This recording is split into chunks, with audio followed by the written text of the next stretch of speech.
don't hear it.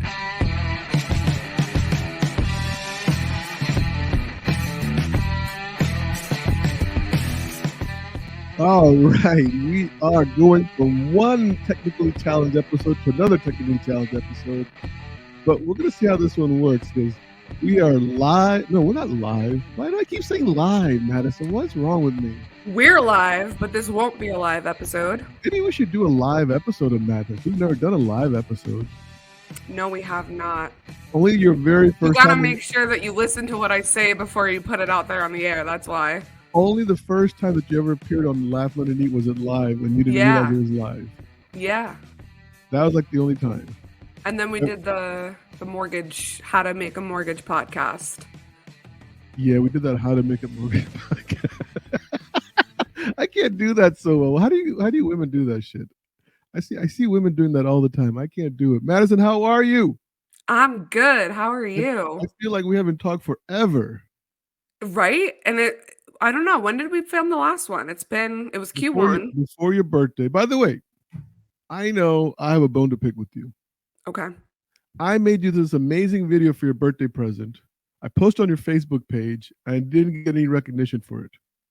You didn't post a video on my page? Yeah, I feel like I'm blind on Facebook lately. I think no one's like seeing my Facebook stuff. I was going to say I have a bone to pick with you. I didn't hear from you on my birthday. No, I made this incredible video for you. Like a totally incredible video. Really? That makes me feel better. I thought you just like forgot about me. And I was like, what happened, Madison? Like, you're not even acknowledging my video that I post on your Facebook I page? would have definitely acknowledged a video if I saw a video. You're going to have to send it to me. Hold on, little girl. We're going to do this right now, live. We're going to just do this live. I don't care. Perfect. This is like, so tell the audience what you've been up to, by the way. So, I think you have some big news, right? I do. I have officially moved over to Cross Country Mortgage, which was, I will say, the first time that I have ever quit a job in my 27 years of living. You've never quit a job before that? I've never quit a job, and I've never been fired from a job. So everyone was like, so did you just never work before this? And I'm like, no, every other job that I had a set end date. So this was the first time that I had to like do the whole HR going through the process of, it was stressful, but I'm sure, but you made it. We made it to the other side. You're now with Cross Country Mortgage, my good friend Anna Kramer down in Naples, Florida. Do you know her, Anna Kramer? No.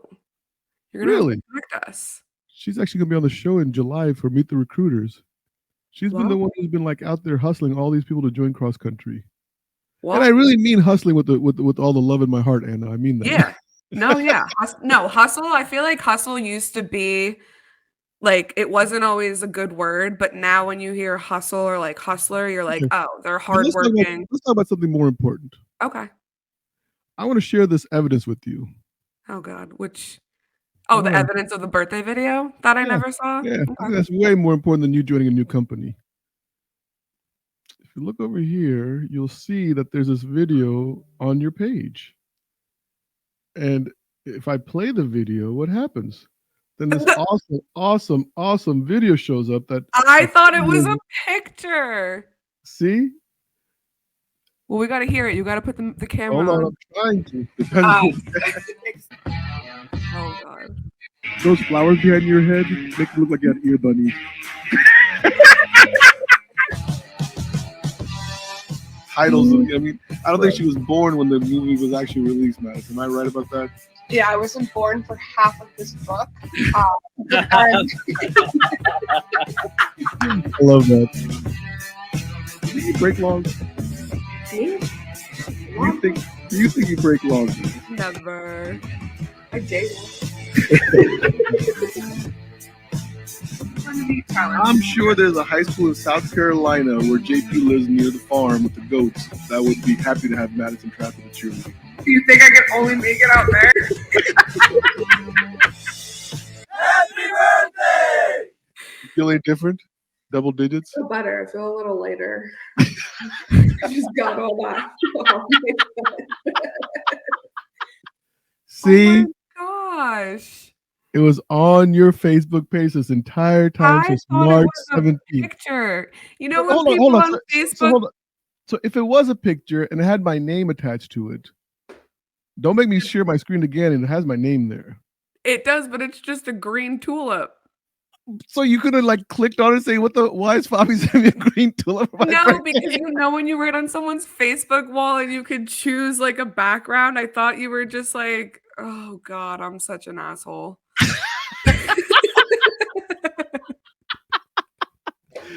See, I spent all that time and energy creating this video for you, going through all these Oh my God, I look hours like of I'm footage. celebrating Christmas today. What's going on here? I don't know, man. I'm gonna keep my Anyway, hands down. I'm glad we got that out of the way. Well, Yeah, I'm you know. a month into being 27, and let me tell you, it's frickin' aged me a bit. So let me ask you a question. Now, you're a year older, right? Yes. Probably not a year wiser, right? Because I think wisdom is overrated. Like, What do you mean? I think I'm wiser than I was at 26. I think I get wiser every day. do you really? I think so. I think How you wi- okay, accumulate so knowledge every single day. let me ask you a question. How wise do you think you are? So I'd say that I'm extremely wise, but it depends on what category we're talking about. Like emotional intelligence or like EQ, IQ. I'm just saying as a human being. Like As a human I think being. my scale of wisdom as a 55-year-old is very low. Well, that's what I'm saying. It depends on the category. Like sometimes I As a feel like, human being overall, I think like I just oh, kind of bottom of the barrel. Yeah, I think I'm bottom of just the like barrel. I'm If good at we're going on like the whole scale of a human being, I'm definitely at the bottom. I think I do good at telling jokes. Yeah, That's we about be it. funny. The guys at the bottom, we have all the personality. You can't Thank have you. everything. You Thank can't you. have the personality plus the intelligence and the wisdom. That's It so just you that's pretty can't. wise. That's pretty wise what you just said right there.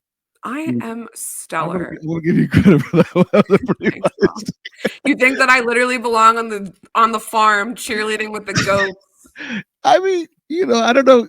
You do these podcasts and you're like trying to fill up this like allotted amount of time, and things come out of our mouth sometimes so randomly that if you So don't, random. right, because if you don't, like, there's very little time between what happens between the two ears and the time it passes between the mouth. I'll be the first to admit that I oftentimes don't think before I speak. Yeah. So I can agree with you on that one. Yeah. See, so Maybe that's something I'm gonna learn or try and work on in my 27th year. as you get older, Madison, you realize it doesn't make any difference. Probably what half the stuff that gets said doesn't even get heard. Well, I think if we all know me, we know that I really don't care what I say or who it offends or what people think about what I have to say. Yes. That's Yes. kind of how But I this want you to podcast go came on your to be. Facebook after the show, and I want you to share the video because I'm gonna share it and be you're gonna be like, like, I'm a "Best jerk. birthday I'm present a jerk. ever." I'm a jerk for not acknowledging Fobby and the great work he did because he is beyond wisdom on this video. Is that a Beyond word? Beyond wisdom? beyond wise. Beyond wise. Beyond wisdom. This is why we're at the bottom. At least we're having fun, man. We're having some fucking fun down here. Because look, as you know, Madison, your second theme song, right, is about what you like to do on a daily basis. What's my second theme song? I know the da na na na na na na. Did you hear that? Did you not hear that? You didn't hear that? No, I can't hear. Oh my God, where's your headphone? By the way, you have an admission to make about your equipment. Oh, I do. So, to all of our lovely listeners out there, season 1, faked using my microphone more than I used my microphone. Oh my It just served as a God. prop that stood in front of me, Oh but it really never no. worked half the time. No way. And I didn't realize it until you like listen back on the episode. So the ones where you can hear like super echo are, clearly the ones where the microphone was just sitting there and not on or So you plugged were in using, or but you didn't know it was a prop. sometimes I did. You did? Sometimes I did. And you let it go on? I'm just trying to look cool out here, Fob. It's all about the aesthetic, okay? I mean, if you really think about, so you can't hear this right here. No, I can hear. Oh, the music? No. Whatever you play in your headphones is Can hear just it. living straight in your head. I hope the audience can't hear it either, so you don't make me I look think like they the can dumb hear one. it. I think they can hear it. We'll see. Because Judas Priest is going to let me allow to use that again on this YouTube video when we post it. They allowed us to use it last time. They'll allow us to use it again. So, Maddie, Shout out. Wait, let's what's their talk names about the again? mortgage industry that we're both part of. Okay, yeah, I forgot about that. We What's are going on part there? of the mortgage industry. I don't know what this means, Maddie, because you are wise. You're going to educate me today. Okay. Loan level price adjustments, otherwise known as LLPAs. Yes. So good old Fannie and Freddie. Well, quite honestly, I mean, even FHA and Ginnie Mae has those, so they all They have do. loan level price adjustments. It's not just Fannie Mae. We can't just rule them out. So, but there's this big hubbub about what's going on inside the low credit score bucket versus the high credit score bucket, right? Yes. So Fill essentially, me in, Maddie, because I want to let my score drop and get a lower rate. that's what I every want to single stop. one of I my want to stop clients making texted I me. want to stop making my credit card payments. I'm going to say I need a new vacation home. Fannie Mae's going to give me a better deal if I have a score less than, is it 620 or 639? It's six. The brackets don't really make sense, to be honest. It really just comes down to this. They're trying to mitigate risk. So for whatever reason, they felt as though because of the interest rate, and again, this is my opinion. I don't want to come on here saying like this is what it is. Because I know there's going to be some listener out there that's going to My take buddy, face value. my In buddy, my my opinion, buddies at Fannie Mae are going to hear all this. I know they're Hey, going to come listen, after me. they love this podcast. Thank you, Fannie Mae, for your support. Secretly, I know you can't publicly say it. Well, you're just throwing them under the bus right now. But I'm not essentially, what mentioning it any is, names. I'm not mentioning any names. you're not. Yeah, I mean, Oh, what everything's they're heavy. This message trying up to their name right do. now. I want to mention their name so bad, but I can't. Don't I won't just do it. leave them alone. I'm gonna Let them. mute myself. They're And let dealing you with talk. enough I'm gonna this mute week. myself Great and let you job. talk. You go talk. Oh, where was I? Loan level price adjustment. Yes. Okay. So they're 639 trying to bucket. mitigate risk right now. So if essentially, in my opinion, as we know, there's been the rate hikes that have been going on since last year, and that really impacted the ones that were trying to put as little down, and maybe the ones that were working on credit repair or just getting skin in the game by being able to utilize these low down payments and things like that, or just having worse off credit scores but still being able to qualify. They kind of were the first to go as these rate hikes kept happening because they just got outpriced or they were, no longer qualified. So So basically, now LLPs were always there, right? they were always there. So And it's not like a new thing. this isn't, and that's why I think it's confusing. Like, I feel like people just needed something to talk about this week besides the interest rates, maybe, or inventory. Well, my So they were opinion like, is, let's my just talk opinion is about this thing that's been going on since January. But it's weird when you actually see this on LinkedIn, right? Which is where I get all my news. It seems like the people that are leading towards a certain party post a certain thing, and then the other party posts a different thing. And guys like myself who are like just don't care about any particular political party, we're like, what's going on? What's the problem? What am I missing? yeah. Like, And I that's don't where I get think it. it's also confusing because then you have a bunch of like realtors posting about it. And I'm like, okay, Mr. Realtor, why don't you explain this to the rest of the world and the clients? Because they just look at it as like a fear thing because they don't understand it. So when they don't understand it and take the time to maybe learn it, it's just like change. All And I right, feel so like there's so much change that's been happening to our industry. So let me ask you anytime, a question. I'm going to go through this rapid fire. If I yes, have a 780 credit score 6 months ago, do you know what my LLPA was, or you don't know? I don't expect you to know. No, I don't. Yeah, okay. Yeah, Am I going to pay more for if I have a 780 credit score today? you are. Yes. How much more? About $40 is what $40 $40 is like the rule of thumb that they're really like focusing and on emphasizing an $800,000 loan. I'm going to pay $40 more. essentially. But this is where it gets like this is where it's tough for me to even advise clients because I'm like, we don't really know what you were going to do in terms of paying points and like how we were structuring your loan to begin with. So for me to say that, oh, because you have a higher credit score, you're automatically paying more, than Mhm. someone that's putting less down or has worse off credit score. It's case by case. So I gave an example to one client, and this is something that I've been doing since back when I was a loan partner.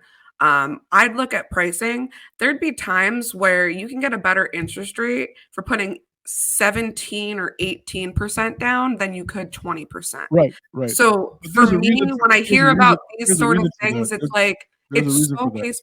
What'd you say? There's a reason for that. Oh yeah. And I just feel like it's so case by case though.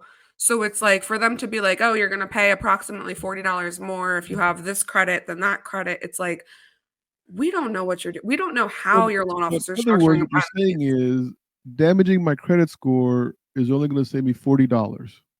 Yeah. And here's the thing, you're Mm, still better off in this type of market where the inventory is low, putting more money down and having better credit scores. Because if yeah, you have a better credit score, you're going to get you're going to get better pricing on the rate no matter what, yeah, right?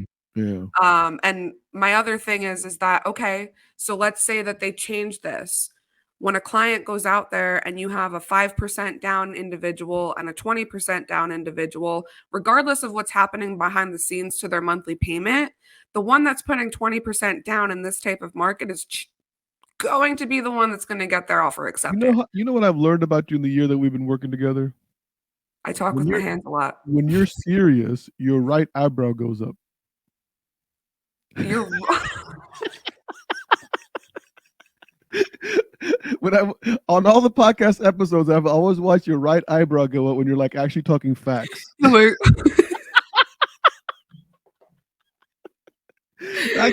I can't let oh my that go god, on. I've never realized that before. And then I'm like, wait, what?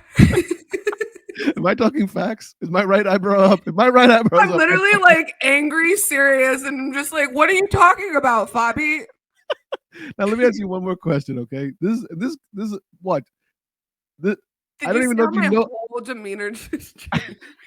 I don't know if you even know this, right? And this is gonna freak people out when this That I really don't comes know because this? you may not know this yet, but Fannie Mae is going to be introducing LLPAs for DTI ratios, I like that. right?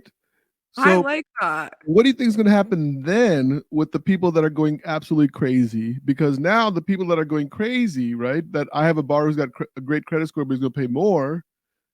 90% shot is that they also have a lower DTI Yeah. than the one with the lower credit score.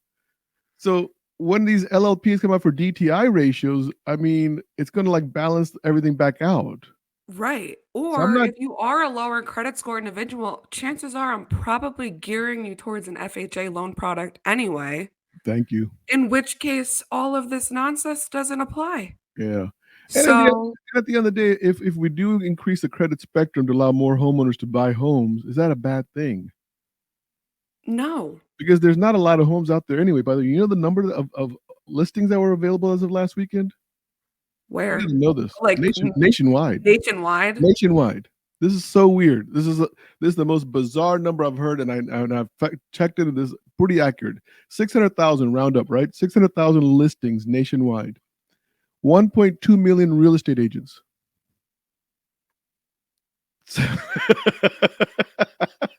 See the right eyebrow just went, What? Like, how do you, you know the what I right mean? eyebrow just went up. Like, Ding, ding, I'm ding, gonna have ding. to go get Botox in this one so I can like even it out. Jesus. Yeah, 600,000 listings, 1.2 million licensed real estate agents. I don't know how many of them are active. Maybe only 50 of them are active, right? I don't know. But that's just insane.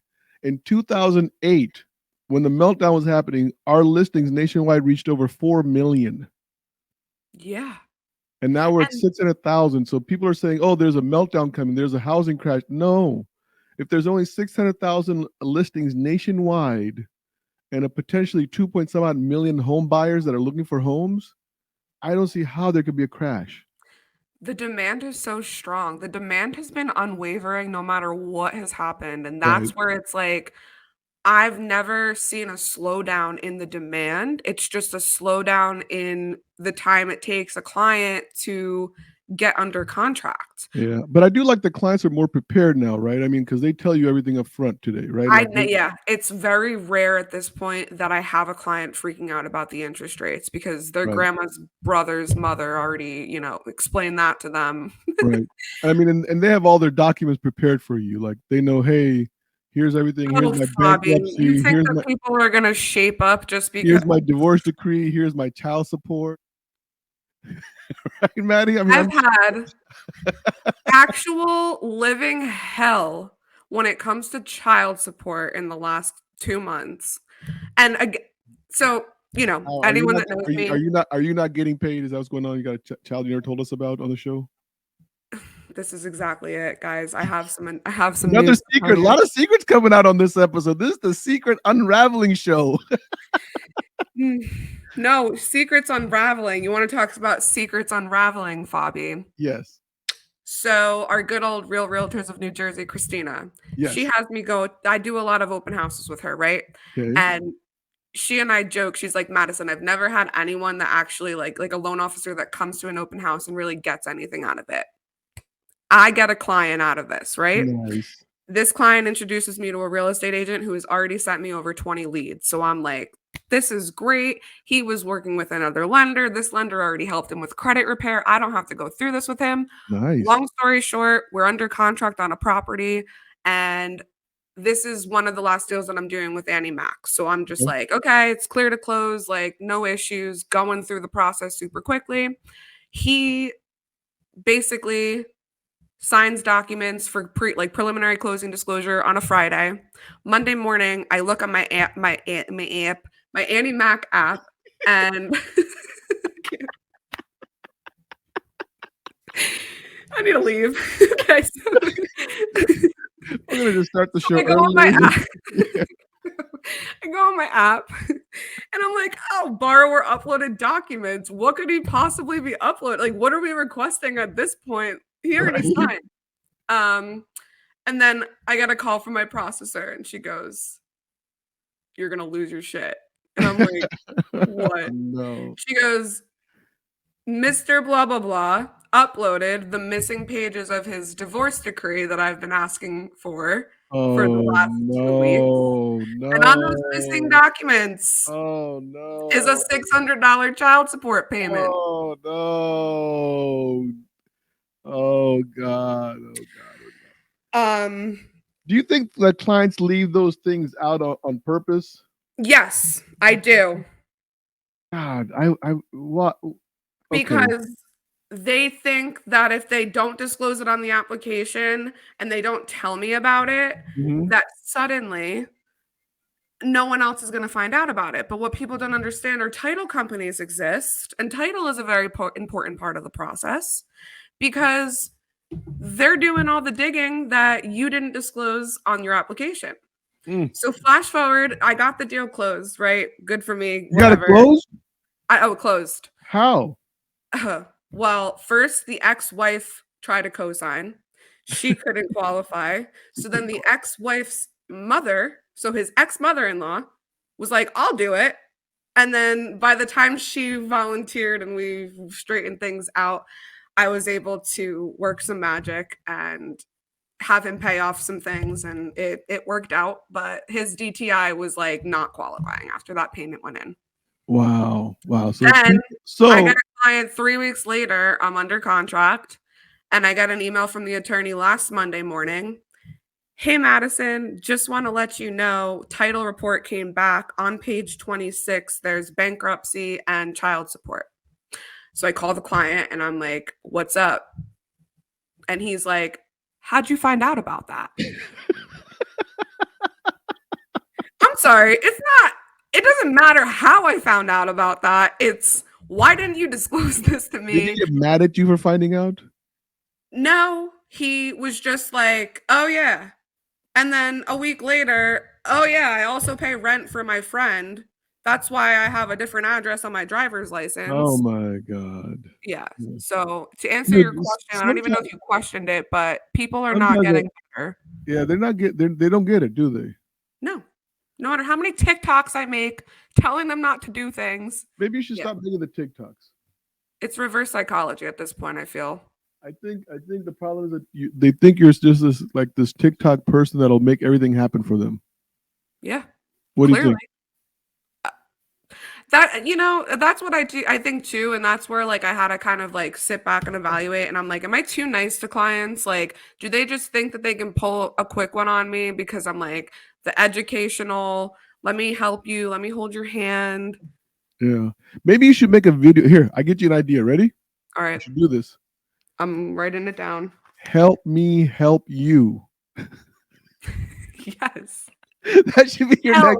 next. Just help. Right. Help me help you buy a house. Here are the Yeah. things that I want you to do. Boom, boom, boom, boom. If you do this, I will Any of help these you things help you buy apply a to house. you. Let's talk. I'm Yeah. not judging you. You're not in trouble. You're not going to Yeah. knock at the house, but you might not if you don't disclose it to me up front. Yeah. I don't think I could handle that. I know that today I would not be good at that.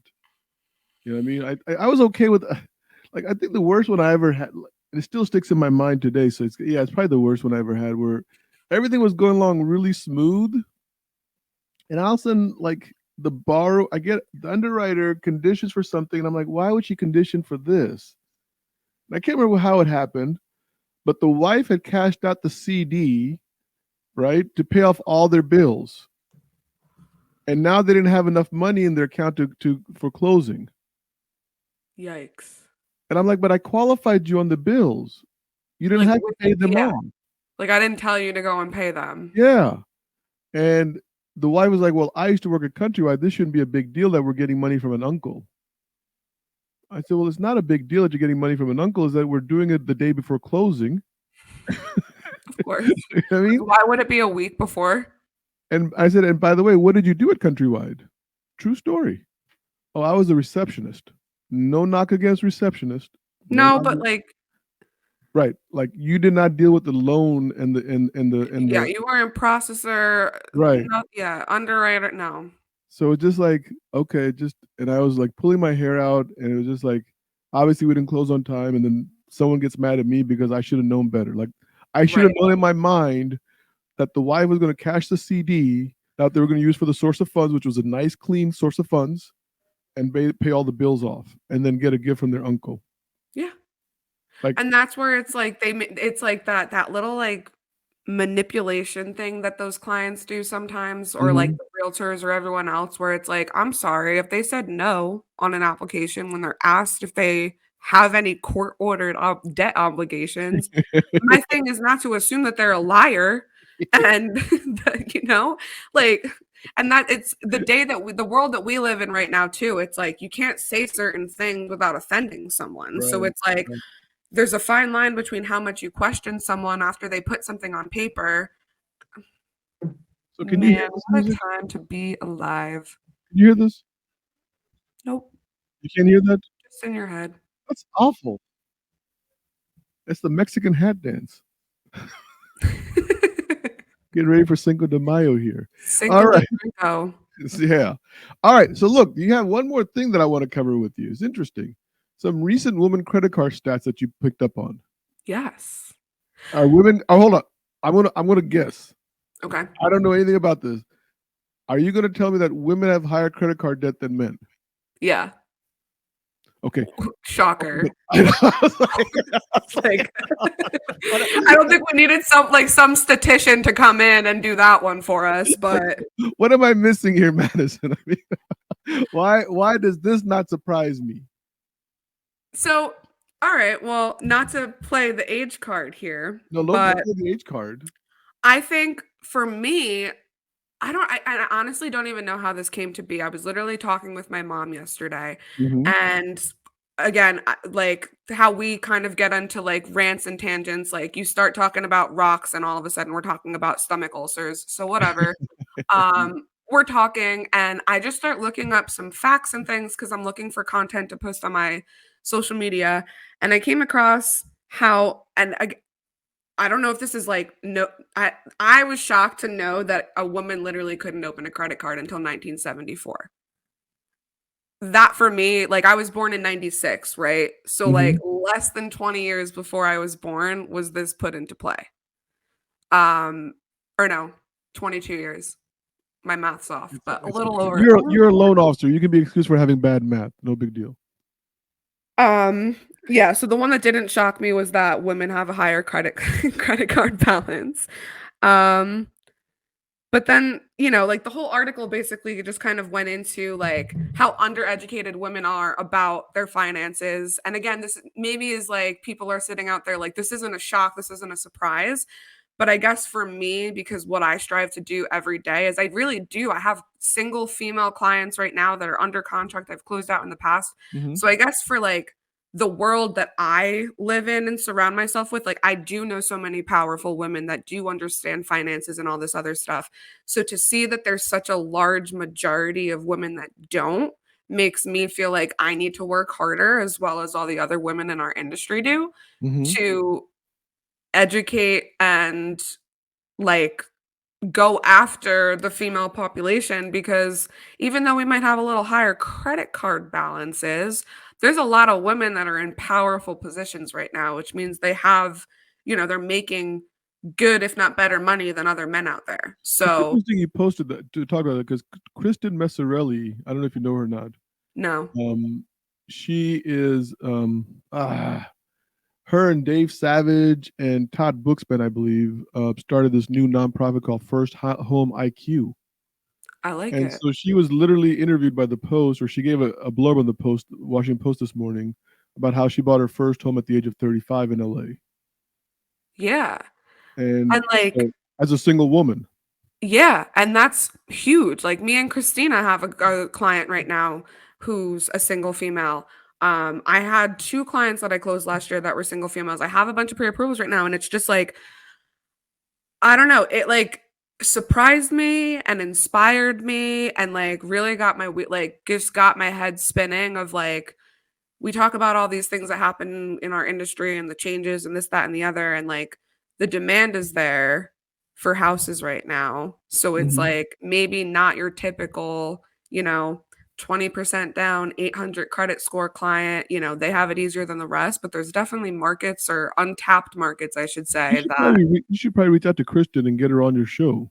yeah, I am thinking about doing that, and then I What else also you reached do? out to Elizabeth Karnowski, who I'm gonna try and also have on because she owns Credivolve, Yeah. and the client that I just my last closing that I just had a couple weeks ago, she had that client through through her credit repair program, and so I was like, "Oh my god." I was sending everyone those statistics yesterday. I'm like, "Elizabeth, did you see this?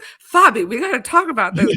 Mom, what's going on in the world?" It was only 22 Yeah, years since I we don't could open need a credit stats, card? man. Here's the thing. I have a wife, and we celebrated 30 years of marriage. And her thing is like she doesn't I know she doesn't watch this podcast, so I'm just gonna say she doesn't understand credit card debt. She in her mind, she still doesn't get it. Yeah. And I don't know if she gets it or she doesn't want to get it. I don't know which one it is. I don't know which one it is. Okay. I got that Donald Trump moving here. I don't know which one it is. See, now that's when I get serious. My But eyebrow goes up and Fobby. right. But it's like if I say like don't do that, you know what I mean? Like don't Yeah. apply for a credit card at a department store just to get 10% discount. Yeah. Like in her mind, that's like, why not? Right. Because you're buying a $92 deal and it's only going to save you $9.02, but it's going to be on her credit Interest history. that you're gonna pay on that credit card over the life of the credit card Right. outbeats the 10% saving. Right. Right. And so that's where too, it's just like it really I mean, it motivated me because I'm like, okay, like all the things that I talk about, I make it funny. I make it in a I'll way that volunteer my wife to be your understand. first student to educate. Okay, let's do it. I'll do I it. know, but I'm serious. I'm like, I need to be putting on like credit repair seminars or like Not credit credit seminars. repair. I don't think it's credit, but I think what Kristen is doing, Messarelli, with the first home IQ, it's about raising the awareness of what like your whole credit picture is. Yeah. You know what I mean? It's not just about like, okay, credit repair is good, but Credit repair is just like kind of band-aiding the main problem. And yeah, I'll be the first to admit that. It's yeah. do this, do that to get your foot through the door and buying a home. That's the extent of my credit repair. But yeah, By the way, from a I bigger think perspective, there's another side of that credit, and I'm not joking when I tell you this. I think there's another side of that is that most younger men, including myself when I was younger, can't get credit because we ruin our credit so quickly. Yeah, and one of we're actually out of the picture for 10 years until we get our shit together, then we come back in. Yeah, and it was funny, so not funny, but, like, one of the things that it was talking about is, like, the reasons why like, the tendencies of men versus women and how they spend. So men typically do a lot of luxury things on a credit card, so, like, dinners, items, material It is things. not luxury. And it was pretty much talking about how women again, and this is, I'm not too like feministy, whatever, with the whole like women get paid less than men, whatever. Like you can make as much money as men, women, you just got to try a little harder. But it was just talking about how because of that gap or because women don't make as much money, they're using their credit cards for necessities more than luxury. So if you kind of look at the difference of like, okay, you have a female individual who has more credit debt, but it's also like if you're evaluating what that debt is from, was it for taking care of their children, taking care of family, worrying about the necessities, their groceries that they're putting on that credit card versus a man who just wants to put a $1,200 table at the club. Or a trip to Aruba. Yeah. The luxury. It's not for a necessity, it's for a want more than a need. Like so I'm going to keep doing more research on this. Psycho Bunny's hoodie that I just got. See, I don't know if you know Psycho Bunny, but Psycho Bunny. That was me with the podcast. Literally the Psycho Bunny. You should get that for you. Yeah, that's a good point. Well, Maddie, look, we have run over time because I want to get all your points in here. Yeah, way over. We actually stayed on track though. We went a little over time, but I feel like that was pretty good for us. A little bit, it's not bad. I mean, definitely, we're getting better in season 2 here. I know you have a guest coming on next week. Who do you got coming on next week? I have Linda Prococo, who is the owner of Max Title Agency. She has 25 years of experience of owning her own title company, but before owning her own title company, she was a real estate agent, and she calls herself the 2-time widow. So she's got a fun... What kind of name is Prococo? I'm pronouncing her last name. I'm butchering the crap out of her last name. That's how it's spelled. It's Italian. Prococo. She's going to kill me when she comes on this episode next week. All right, Maddie, let's get out of here. Say bye to the world. Bye, everyone.